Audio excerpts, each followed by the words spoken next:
I would say I have met a huge amount of people that have surprised me a lot that I unfortunately can't discuss. But one I can, and I've written about before, is a guy called Noel Kingsize Duggan, who I doorstepped many years ago after Gilligan was getting out of prison. I had heard that he was one of them that was asked to contribute some money to the pot for Gilligan, and that he, under no uncertain terms, said that he wasn't giving a penny. So I called to the door and asked him about this, and he invited me in and offered me coffee, apologised that he only had instant.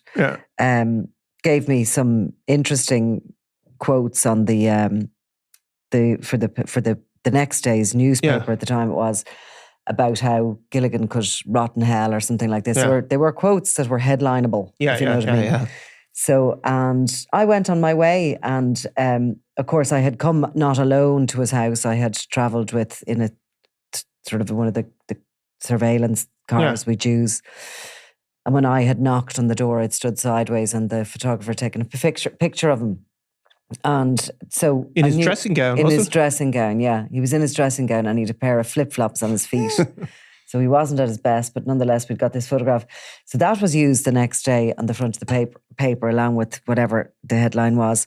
And I happened to be at, one of these arty market things, buying sourdough bread and whatever, my Sunday afternoon, totally different to my Saturday afternoon.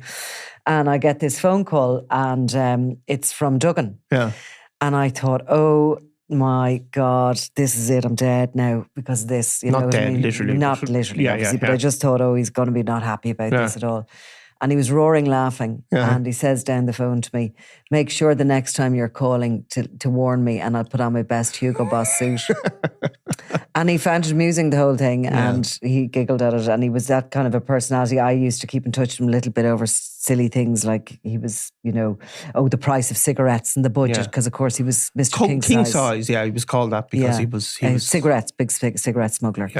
And he'd give me a quote that that's criminal. They're putting up the cigarettes and this kind of thing. So he had a sense of humor.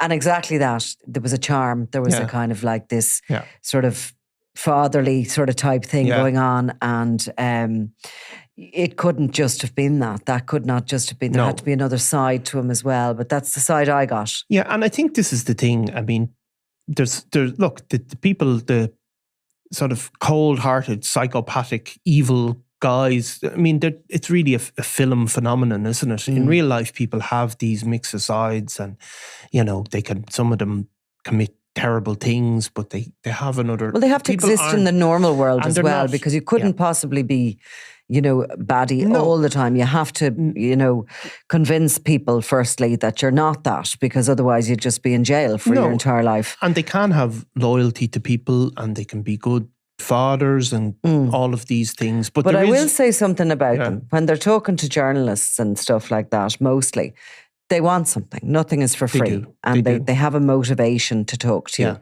Like Dutchie Holland wanted to get a story into the paper. And you can sort of work out what the motivation is and what it is they want. And then you can work out whether it's still a relevant story to do it or whether it's not. But it is that kind of tightrope you're always walking, and you do always have to be aware that these people aren't your friend. And so you have to think, how do people commit violence? Well, there are some people that have antisocial personality disorder or whatever, and they're just seem to be that way, bad to the bone maybe. But a lot of these people have a part of their brain that they switch off and justify what they do. And in their normal life, it doesn't always seep in the same way. I feel like you're describing me. Well, which one? The bit where my brain switches off. And look, and of course, that's, we all do it to a lesser or great extent, It's just that it's so pronounced when it involves things like murder.